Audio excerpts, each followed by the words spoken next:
For most people, they learn to manage emotions over time. Listen, we all do. It's self-mastery. Like I said, it's vital.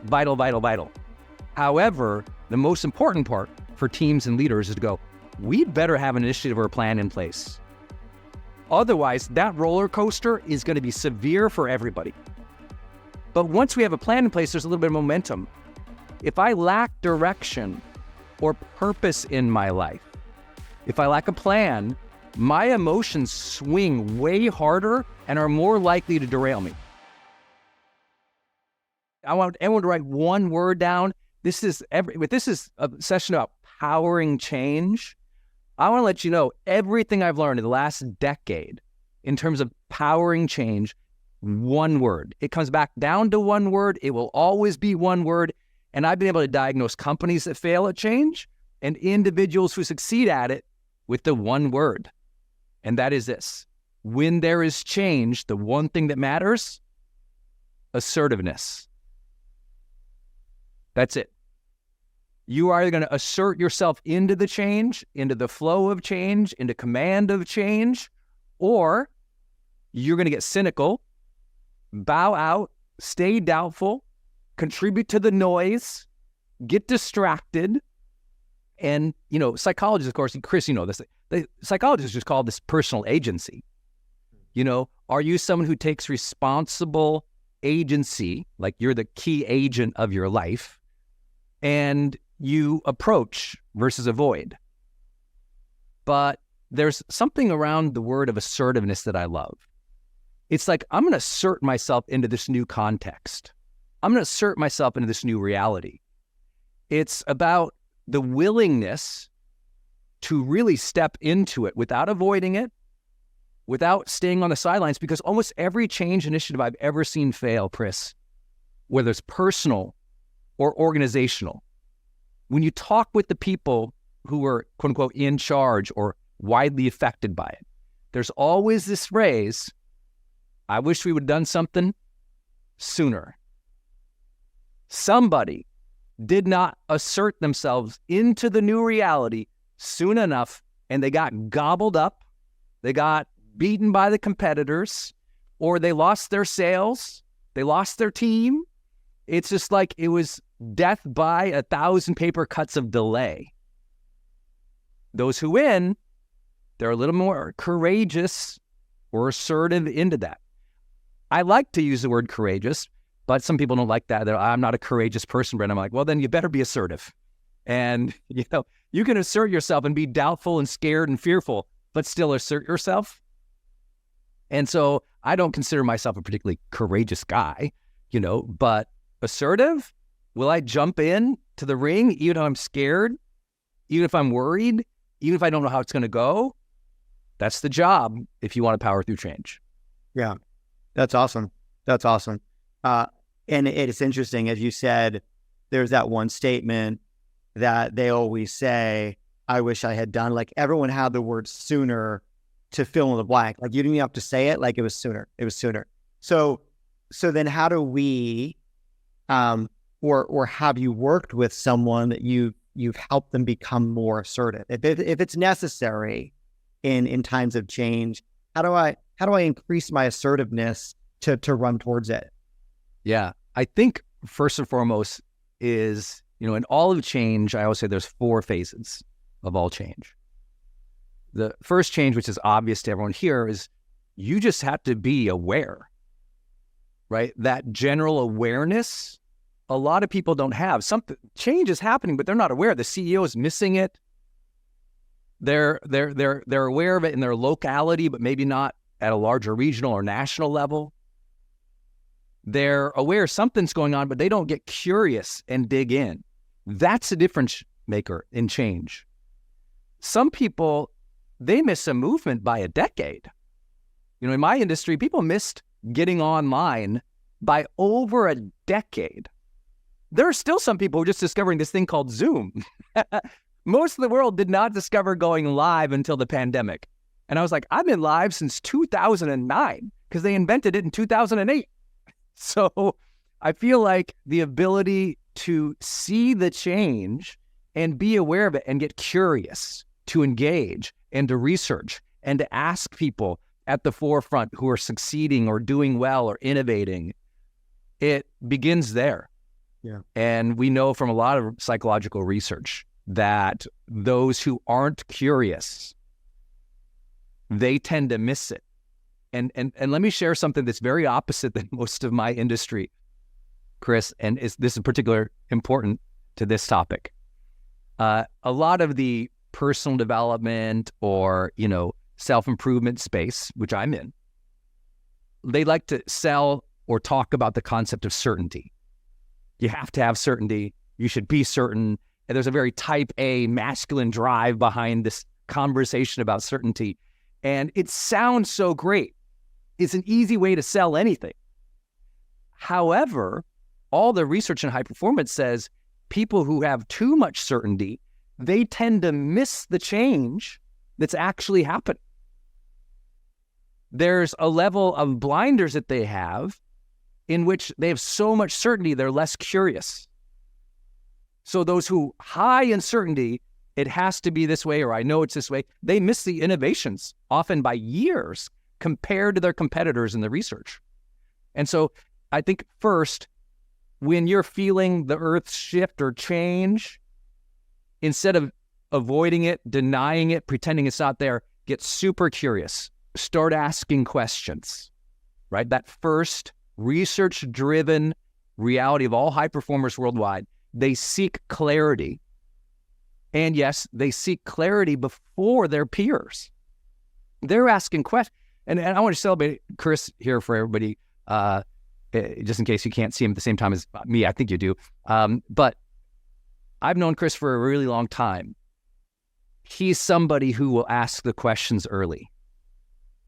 He's seeking clarity. What's going on? What are you seeing? What's the data showing? What are our numbers? What's the leads look like? What are the responses? What's the market? He's asking these questions so early that he's been able to catch so many waves that many people missed because they don't ask the questions till later. Is that helpful, Chris? Because I think you're phenomenal at this. Well, I appreciate that. I wanna sort of talk about two things really quick. The first one is you talked about certainty, which is actually the opposite. So it makes sense to talk about it. Probably a couple of months ago, I started doing just a little bit of research on the differences between certainty, which feels great, by the way, because the results are certain and the outcomes are certain, which means our revenue is certain and our profitability is certain. And if you're a company that's moving towards being a public company, the public likes some certainty. Isn't that interesting? Like stock value and prices go up as the more certain you can get results. Well, welcome to some years of change. And we've seen what that did to the market, especially in businesses that have more uncertainty. So I was just doing research from a business perspective, but it lived in our world so well. And what I found is oftentimes, our human brain has developed to love certainty because it eliminates threat. And in our cognitive brain, threat oftentimes was danger. Now, we don't really deal with physical danger as much as, maybe older man had to, although I did get a text from my neighbor yesterday morning, said, hey, get the kids in, the cougars out back. So that was a physical threat. It's random. I chose to live there, so I deal with it. But we run away from threats.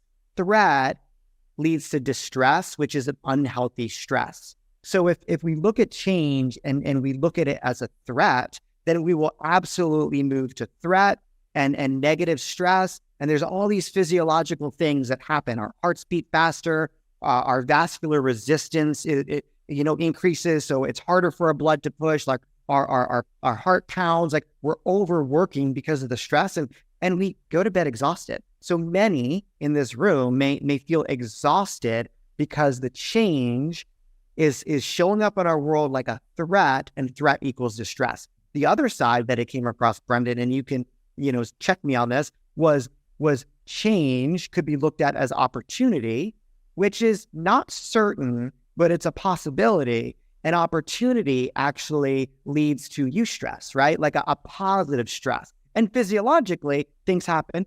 Our hearts beat faster. We get excited. We get motivated. It moves us to do things. But interestingly enough, when we're in eustress, like we actually see a decrease in vascular resistance. That means we're fluid. We can get things done. So you brought up certainty as this, it's going to be a challenge versus curiosity. And it just led me back to this conversation I was having around, well, change is either threat. Did we go down that funnel to bad stress, distress, or did we take the change equals opportunity, which gets me to eustress? I'm going to feel it, but you show up like in constant change, but it's always opportunity for you.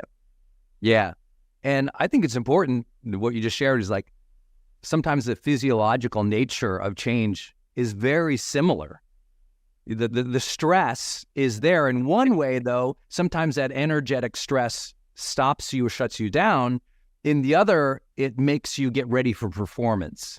So often the difference between eustress and, distress, often just called the performance edge. When you have the performance edge, it says, I'm going to engage in this. I'm going to do my best. Now that energy might feel exactly similar to what anxious energy feels like in another context or another mindset. So backstage, I'm going to speak to all the EXP folks out there. Hi, nice to meet you. I'll be speaking to the EXP convention, keynoting that. I keynote a lot of conferences around the country. Right. That will be one of them. And, when I'm backstage there, that's in Vegas, and, there's thousands of people out there, and I've, done, 70 of the biggest arenas in the world keynoting. I'm backstage. If they put all the wires and the head cap on me and looked at it like, this dude is stressed, but I'm fired up in a positive way. There's a performance edge. It's leaning into it. It's excited. How's this going to go? It's curious. It's open versus closed. And I want you to find that energy through these times of like, okay, I'm open. I'm energized. I'm going to ask lots of questions, and I'm going to be patient with myself to learn versus feeling I have to have certainty about, I've got it, I'm the winner, I can solve this energy. Because I think there is a big piece. Of course, we want to feel certain in ourselves. But the certainty in self is not perfection. What we want to have is confidence in self. And confidence is the belief in our ability to figure things out. I'm going to handle this change confidently because I believe I can figure it out. I've learned hard things before. This is hard. I can learn it. And that's the awareness, the self-awareness side of, okay, I've learned hard things before. I'm going to learn this one. That's why I'm so confident in my future. I've learned so many hard things. I'll learn hard things again. Will there always be difficulty and challenge in my life? Yep. I guess I'm just going to have to engage them with that learning mindset, that growth mindset that says, I'll engage, I'm willing to try, and I'll go from there. And so I mentioned earlier, Chris, that first stage of change is awareness. We got to begin there. Asking questions, being proactive, leaning in, growth mindset. These are some of the themes we've talked about. The second one, this is where people really struggle. The second big piece of change is acceptance. And a lot of people right now are in trouble here. They have not accepted that the economy is shifting. They have not accepted that it may be harder. They have not accepted that they had a role in where their business is. They don't accept themselves. That lack of self-acceptance prevents them from engaging change confidently. That lack of self-acceptance prevents them from engaging other people. Because a huge part of change is to remember this little thing called sociology. We change better and faster in groups when we mobilize together. But we won't engage the group if we're stuck in guilt, shame, embarrassment, self-hate. And so it's funny because you think you don't have to do the psychological or the coaching or the therapeutic work during change. But the truth is, it's like change begins within. I know you all get that. I know you all know that. Because listen, only two things are going to change your life. Either something new is going to come into your life and force it, or something new comes from within. And a lot of people need to get this idea that when there is change in context out there, we're going to have to change in our own consciousness about how we view ourselves, accept ourselves, care for ourselves, so that we give ourselves something that I think, Chris, right now, the whole world just needs a big dollop of, and that is grace. You got to give yourself grace during change. If you hate yourself during change, you feel inadequate, incompetent, unworthy. That self-hate, that disregard of yourself, your strengths, your capabilities. The truth is, even if you're a productive person, even if you're a good leader, even if you're a high earner, the change will destroy you internally. It will eat you alive. You will do irresponsible things. You will gain irresponsible weight. You will take irresponsible actions and risks in your business because you're coming from a place where you're mad at yourself. And everyone knows when you are mad or ashamed by yourself, you tend to do bad things socially and in business. So I tell people, when the changes are going on, pay a lot of attention about what's going on. That's awareness to the context. Second, check within. Check your self-talk. Don't speak poorly of yourself. Don't be hard on yourself because you didn't master it at first. Allow yourself to be a little bit of hot mess in change. As you engage, as you assert yourself, just know, I'm going to be a little bit of a hot mess. I'm going to accept the fact that I'm new here. This is my first time on this bike in this new environment. I'm riding a bike for the first time, and it's a little different. I'm going to let myself fall over and not be so mad at myself. And many people, they're so mad at themselves, discouraged by themselves, talking poorly about themselves, that they shut down their ability to adapt. What I think causes that, Brendon, is so much of what we do every day is these sort of well-established behavioral patterns, and they are unconscious. So change, right, means that we are going to be working against our unconscious, which is not easy to do, to work against the unconscious, which first takes awareness and then says, oh gosh, like my unconscious self is not going to handle this well. I need to accept that.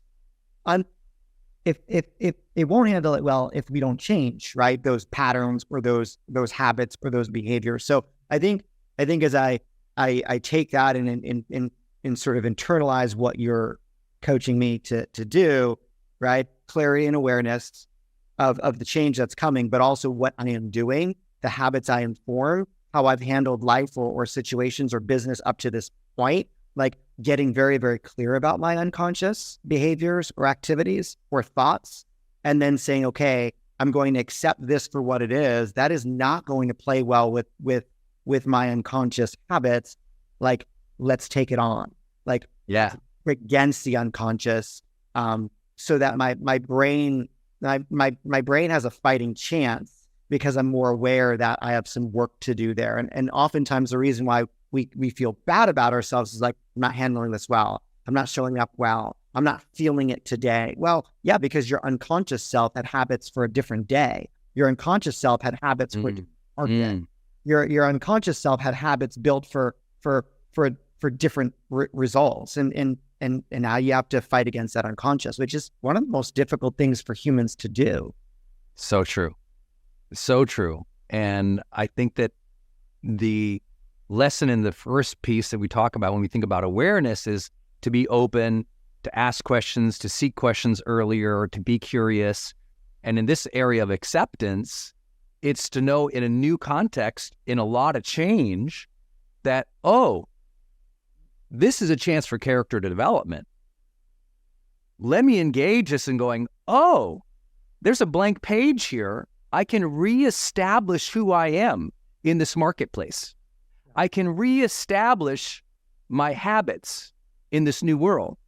I can take this as an opportunity, as you talked about earlier. I can take this change as an opportunity to redefine who I am, how I want to think. And so the self-acceptance thing is also an assertive thing. It's, okay, I'm going to give myself grace, allow myself to be a hot mess as I move through this, and I'm going to kind of define myself anew. I'm going to move away from the unconscious reactions or the old story into a more assertive, a higher level of agency, if you will, into this one. I'm like, oh, yeah, it's like those times, I just left college and I just got my first job. Who am I in this new job? Mm-hmm.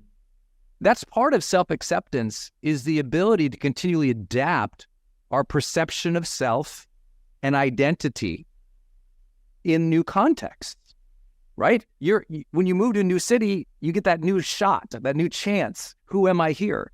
Now, we all know we carry ourselves with us into the new city and into the new home, but some people, I know you all work with those people, they get a new house and they're in a new neighborhood and they're like a new person. Not everybody, but because they made that change, they're in a new house. Their mindset goes with it. It elevates with it. Chris saw that probably with me at one stage of my life. I bought this beautiful place in Oregon that Chris helped me secure and find. And all of a sudden, it elevated my writing.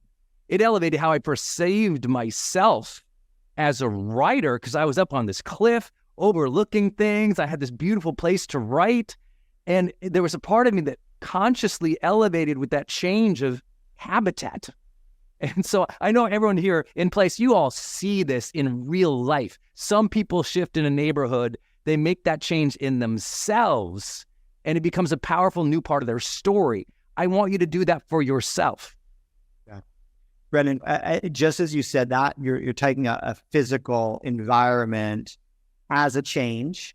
And what jumps out at me is like, you looked at that as an opportunity, whether consciously or unconsciously. For you, is probably very conscious, like, I'm in a new environment. By the way, you went there specifically because you wanted to change the direction of the writing of that specific book that you're writing at the time. Like this is not what I want it to be. It's not coming out how I wanted to come out. And you were able to move from unconscious to conscious. So there's some questions there that, like, well, gosh, is the unconscious you're referring to our belief system? That's part of it.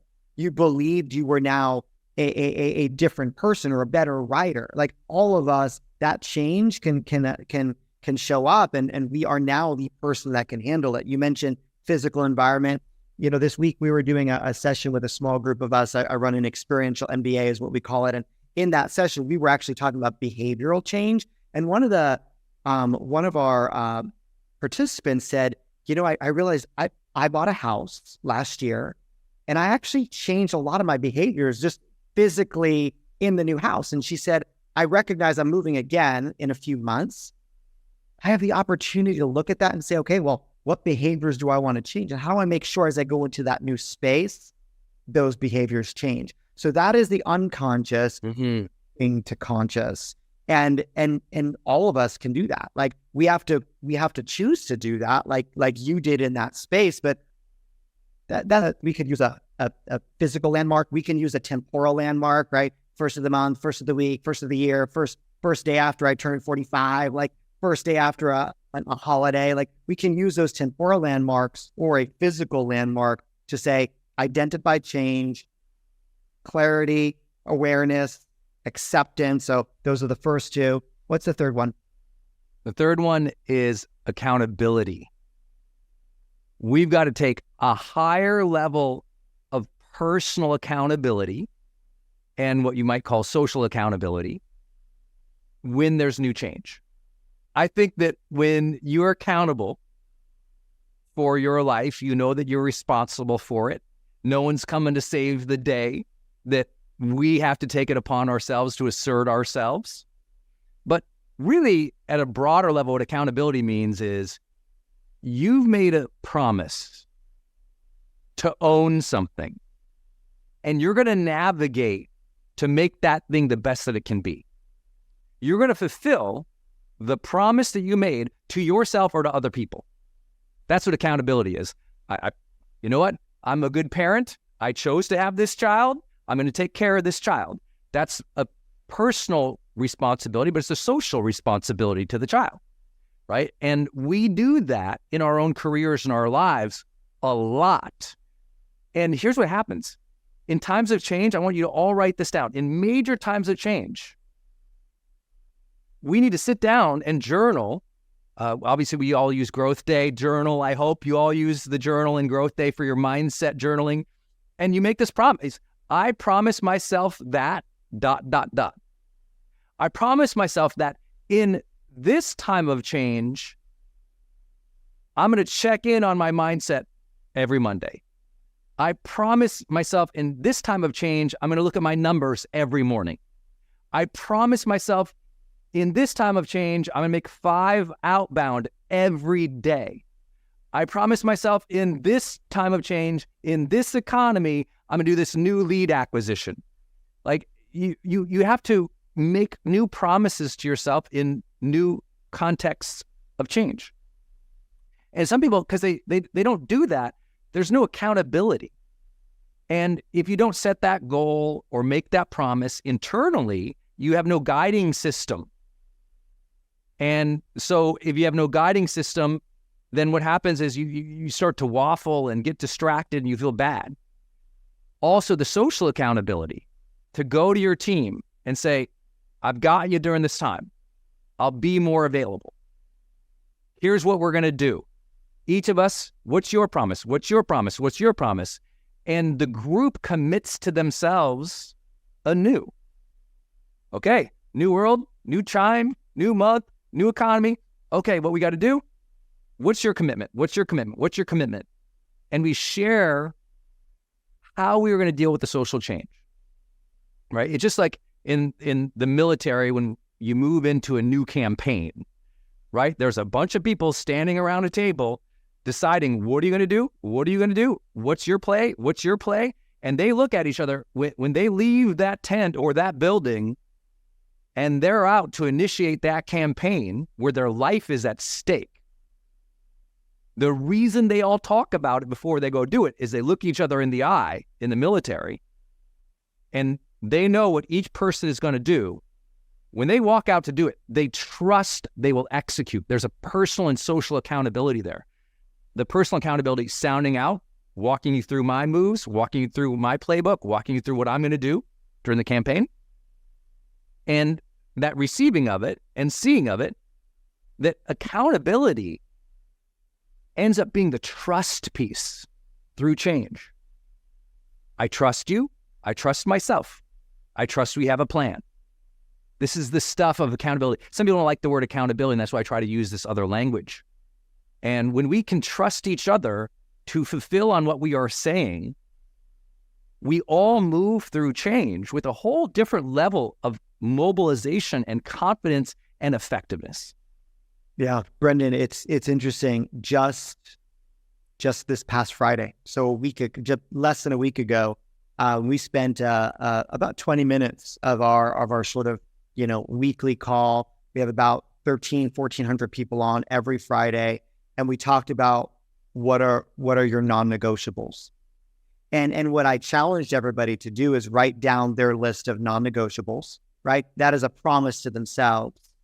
And then share that list of non-negotiables with their group, with their team, and then check in at the end of the week after sharing it every Monday. Did I do my non-negotiables? And the reason being is because that adds in this level of accountability, but we're making these promises to ourselves and also promises outwardly to others.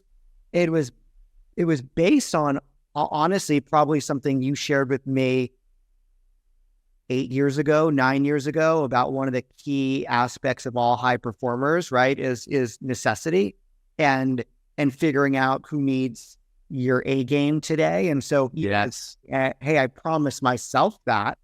Then then sometimes you need your A game today. Sometimes it isn't someone else. Sometimes it's me. Right now in this environment, I promise all of us need our A game today. Like I need my A game today.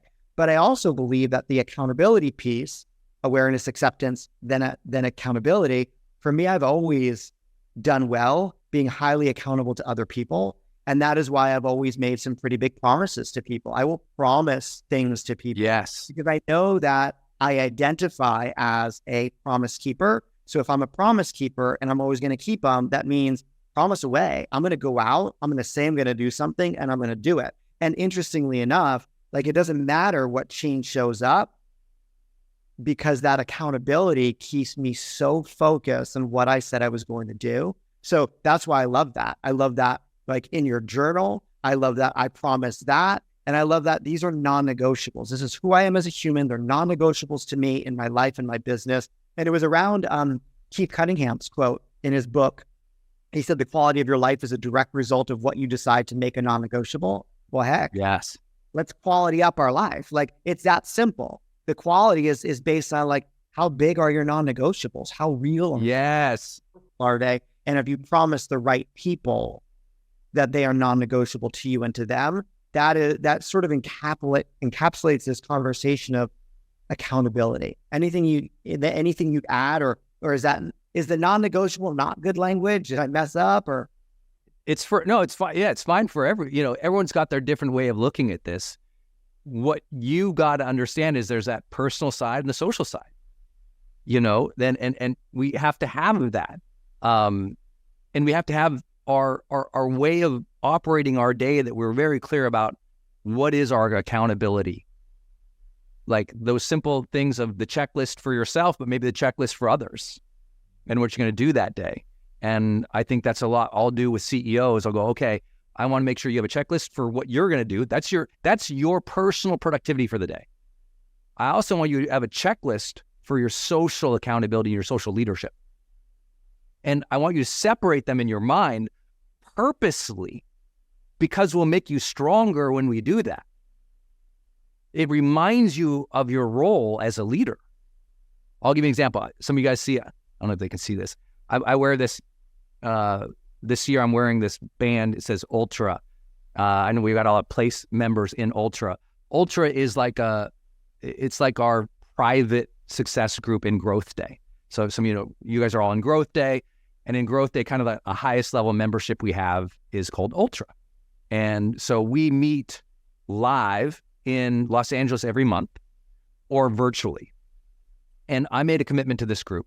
I said, I'm going to mentor you on how to become ultra successful all year.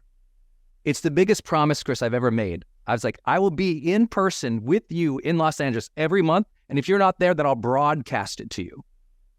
And, this is a $10,000 level membership, kind of like what YPO is for a lot of people. Ultra is for people like us. This promise, I made this for me. Like, this is just for me, that I'm like, okay, this is my accountability. And it does two things. First, I go, Brendon, make sure personally you adopt an ultra mindset. I want to always remind myself to be ultra successful in area of my life. What does that mean to me? But then also I have a group. It's the ultra group. I'm responsible to this group. And so those, like for me, it's a band. Maybe you all have you got a cup, or you've got some kind of physical thing in your office up on the wall. And I do this as an example and a metaphor for you all, because I want you to think, like, visualize your accountabilities. So the two examples I just gave you, one, I make my clients have a personal productivity checklist, but also a social or leadership checklist. So that's just daily operations. Another one, it's a symbol, right? It's a symbol. What's right around my office says, oh yeah, I have to be accountable to my wife and be amazing to her, to my family over here. It's something that visually we can check in. Or for me, I'm a wearable kind of guy. So I think it's important. Mary says she's got place bands. For those who aren't in Ultra, you can go to ultra.vip. If you want to join that group, it's ultra.vip. And I think it's every group should have that. And I say this specifically, Chris, to team leaders, because everyone here, you with your team, teach them these two things. Like Chris and I are just talking philosophical here. This is like how we run, unicorn type businesses. And I want you to think about that with your team. Maybe each of you teach your team personal checklist, social checklist. With your team, get them a wristband during this time of change. Get them a hat or a wearable during this time of change. Get them that mug or that thing to put on the wall during this time of change.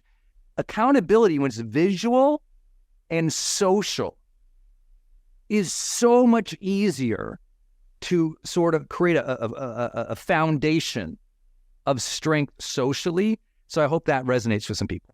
Yeah, I love that. Quite honestly, I wrote down social, personal, and it's good for us to check, like, do we have both? Because we need both. We may excel in one. We may excel in social, right? Accountability, but we may not show up on our personal side, or vice versa. Okay, awareness, acceptance, accountability. What's number 4? Number 4 is action. Number 4 is action. And if I could draw this out today, I'd put awareness, acceptance, accountability, and action. And then I'd put a line underneath it. And the word underneath all of that would be assertiveness. I didn't have a preparation in how we were going to approach this today in this way, because I love the riff that Chris and I get to have. Is rare because he's such a good friend. With action, I want to come back to one concept, which is assert yourself earlier. So again, the foundation is assertiveness of this conversation today. With action, though, it comes down to 2 things. The first action is to reestablish your pattern or practices, I call it habits, during a new context, right? And we all know this as Chris referenced earlier, like a temporal time, like back to school time. If you have kids, you got a new pattern, right? Change in season, they're back in school. Great, I got a new pattern. These are my new habits. I got to do this before school and after school, right? We get that. We have to do that in economies. We have to do that when our team changes. We have to do that when we're hiring. Like, what are the new habits or practices or processes that go along with the shift? And these are recurrent. That's why I call them habits, right? It's a recurrent thing. This is your daily, weekly, monthly, quarterly rhythm. I tell all leaders this, and this is so important for place members. Does your daily, weekly, monthly, and quarterly rhythm directly correspond to how much money you want to make? It is a fundamental. I asked this to our Ultra members last month, and people were like, oh my gosh, because that's accountability right there. Are the actions, your recurrent actions, I call them habits, are they directly corresponding to the level of income you want? If you want more income, you need to change that daily, weekly, monthly, and quarterly rhythm or process to reach that level. It will not happen by shotgun strategies. There's a rhythm of change and a rhythm of abundance that has to be built in for a new layer of success. A lot of times when I go work with professional athletes or teams, this is the first question I ask them. And some of you know I get to work with Olympians and NFL teams and NHL teams and NBA teams. I work with everybody. And in that process, I want to know, for the players on the field, tell me what's constantly happening. What's the recurrent patterns or practices? And inevitably, a lot of them, the underperforming teams, they don't have them. They're like, well, we got practice. I'm like, what happens between practice? They're like, games. Well, what happens between the practices and the games? They're like, and it's like, oh, well, I can't get you championship level unless we have practices as the first pillar of the actions. But I want to let you jump in here, Chris. No, I just was going to say, and these are not, it's not Little League. So it happens to all of us. These are the best teams in the world that haven't sort of double clicked on what I wrote down in the middle of my piece of paper in big words is rhythm, right? Like a rhythm directly corresponding. Like if we take those three words and say, okay, I need to figure out the front of that and the end of that, what is the rhythm? I may not, like, why don't you just look at your rhythm and then figure out what it's going to directly correspond to? Like, Right. forget starting with what you want. Let me tell you what you're going to have. Like, send me your rhythm and I'll do the equal sign and fill out the blank and say, okay, this corresponds to X. Like, it's a good self-study of saying, okay, well, what is my rhythm going to lead to today? How do I change that rhythm? But I guess it hit me when you were saying that these are the top teams, right? The best teams that say, okay, we're not winning the championship. We're still pretty amazing. Oh, and you're saying, well, show me your rhythms, and they don't have them. That's why we don't either. I'm giving them some grace. I'm giving them some grace. You may not have them. The top teams don't either. But now, how do we become a champion? And hey, listen, everybody. Chris and I both are always working on our rhythms. And as friends, we talk about our supplement stacks and our workout routines and how we work and how we show up at events and life and business. And I want to share again, as Chris and Ben have been so kind to invite me to be, a chief growth advisor. My advisory to each of you is to not listen to what we are saying just for yourself, but to take the very conversation we're having right now to your team, to your agents, to the people who you count on, and pose this as a question with them. Like, check in with them about their daily, weekly, quarterly, yearly, in terms of how you lead them, but also in their personal life. Because, the great coaches in history, and I've studied, I think, most of them, been on stages with most of them, advised many of them. What's really interesting is the great leaders, certainly in athletics, they are more involved in their players' lives than others, right? You talk about, I know, as soon as I say somebody's name, Chris, I always get in trouble, which is why I'm always very generic. But, you take we'll go a throwback, a John Wooden, or you take a Belichick. They're more involved in the players' lives. They're just more, they know so much more about their players' lives, on how their lives actually operate daily, weekly, or monthly, or yearly, than other coaches. In fact, some of the best coaches in history had several players who would say that they felt they were micromanaged a little bit in their actions. And that was because the coach has to establish the actions that make the players successful. So they're up in their grill a little bit more, at least in the upfront. And I think that that's important for us to realize. It's like, we bring team members on and we don't know anything about them or how they live their lives, but you have to, as a leader, imbue these practices, right? Because in change, conscious action is vital to success. In change, conscious action is vital to success.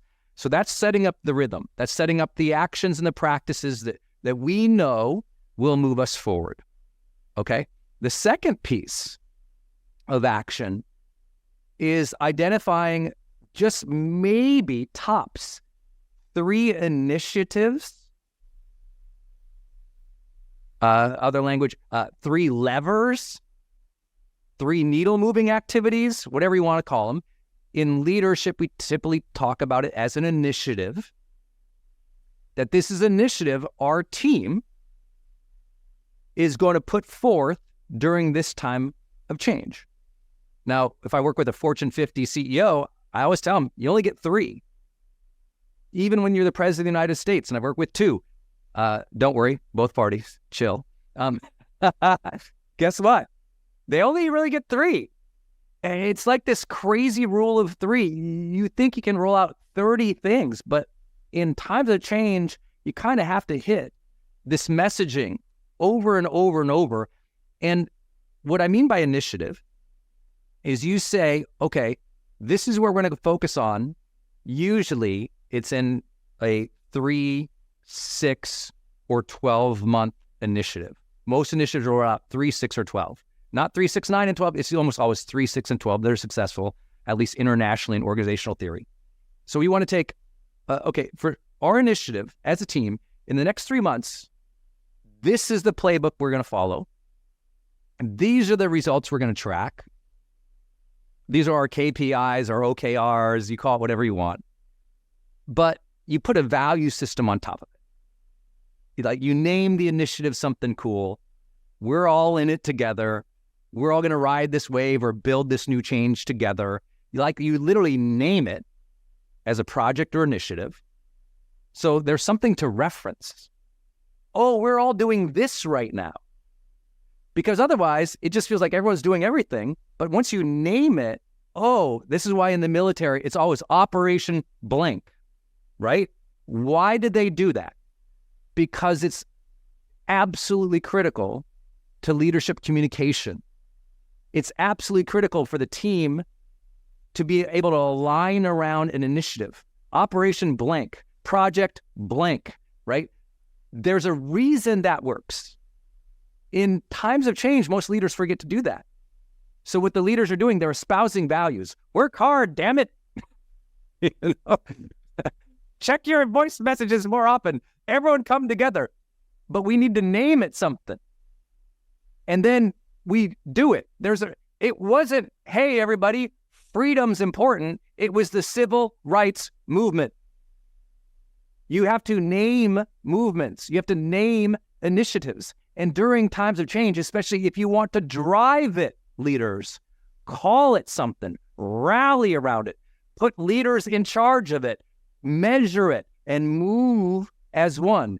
That's the idea of action being conscious, and action becoming a practice, and action becoming a campaign. And when actions become a campaign, now you know you're leading. Yeah. So good.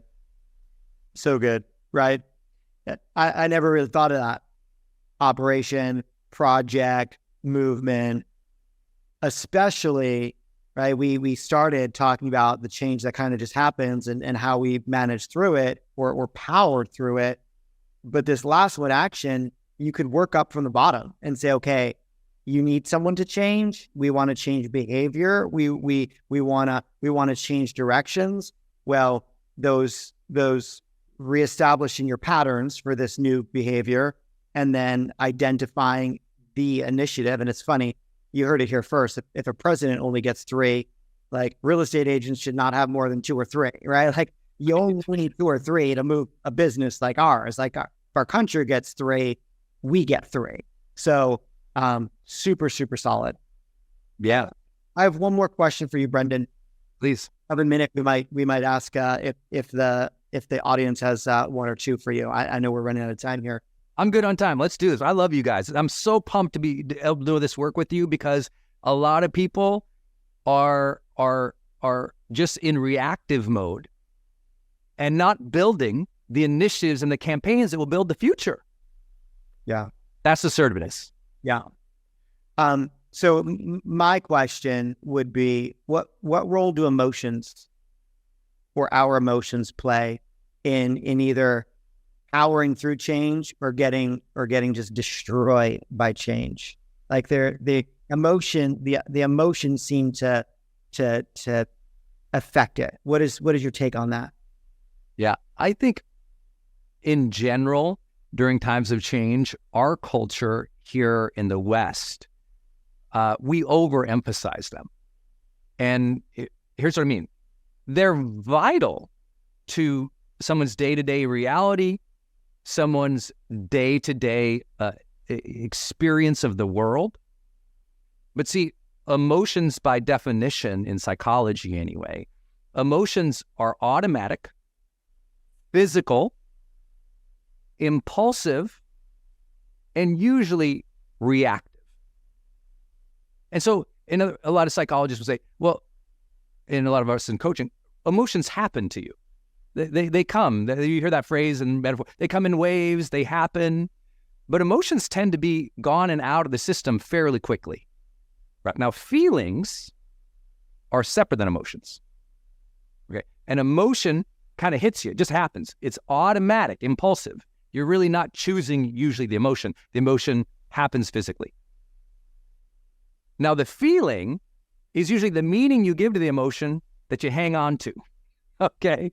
And you might ride out a feeling for hours. Now, physically, the emotion, when we measure it in your body, actually has probably left.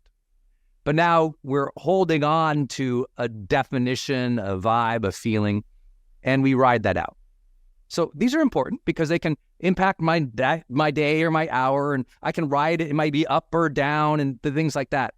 But over the course of a week, here's what tends to happen in high performance. And I talk with my teams about this a lot.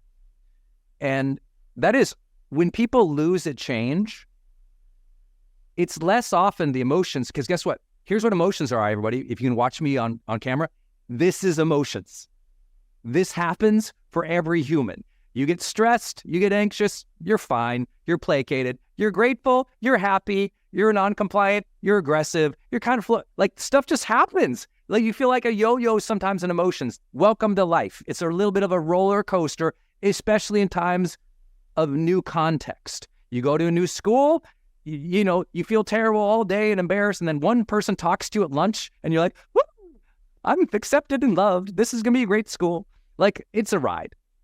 However, what usually derails teams or high performers or people like us here, like more of the place member, ultra successful type thinker, over the course of the span of a week, is usually directionlessness, aimlessness, lack of the plan, initiative, or campaign. Meaning, it's not just how they feel, it's, I don't know what to do, Chris. When I lack a plan, my emotions actually vary more in such a way that I'll be disempowered. For most people, they learn to manage emotions over time. And listen, we all do. It's self-mastery. It's, like I said, it's vital. However, the most important part for teams and leaders is to go, we better have an initiative or a plan in place. Otherwise, that roller coaster is going to be severe for everybody. But once we have a plan in place, there's a little bit of momentum. If I lack direction or purpose in my life, if I lack a plan, my emotions swing way harder and are more likely to derail me. The emotions will always be there. But emotions without the purpose are much more harsh, negative, wild, likely again to disempower me. And so I want to come back for the leaders here. We need that plan. We need that initiative. We need that campaign. Otherwise, this wild reactive nature you're going to see in your teams will continue and it will hurt your performance. Yeah. Not to totally take that amazing summary and boil it down to how I think this, but I hear that. And what I hear back is when we tell ourselves, I'm just not feeling it. I don't feel like it today. We are missing the plan. We had something happen in our life that was just a simple emotion that turned into this feeling that derailed us for an entire day, 2 days, 3 days. I haven't shown up to the office because I'm just not feeling it, which we gave into the emotion, turned it into a feeling. And the solution is you're directionless, aimless, don't know what to do. And that is because you don't know what it's operation blank still. You haven't filled in the operation. It's project blank. It's zero non-negotiables, right? It's I didn't make a promise to myself or others today. And then we get lost in the feelings. Fair? Yes. And another gate that we walked through, remember, it was awareness, acceptance, accountability, and action. And here's the biggest question for sometimes if we're not getting progress in life. Are your emotions the priority? Or are your accountabilities a priority? When I'm accountable to my team, when I'm accountable to my wife and my family, that's a bigger game than how I tend to feel in any given second or moment, because the emotion will pass, but the accountability can be the thing I build my life upon. My promises. My promises are more important than my physical impulses. My promises are more important than my physical impulse. My physical impulse is Netflix, is, pizza and beer. It can be very detached from the progress or the health of my life.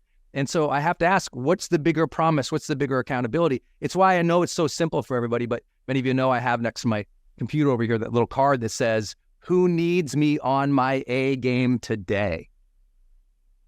I look at that card every day before I open my computer. Who needs me on my A game? It reminds me, oh, you know what?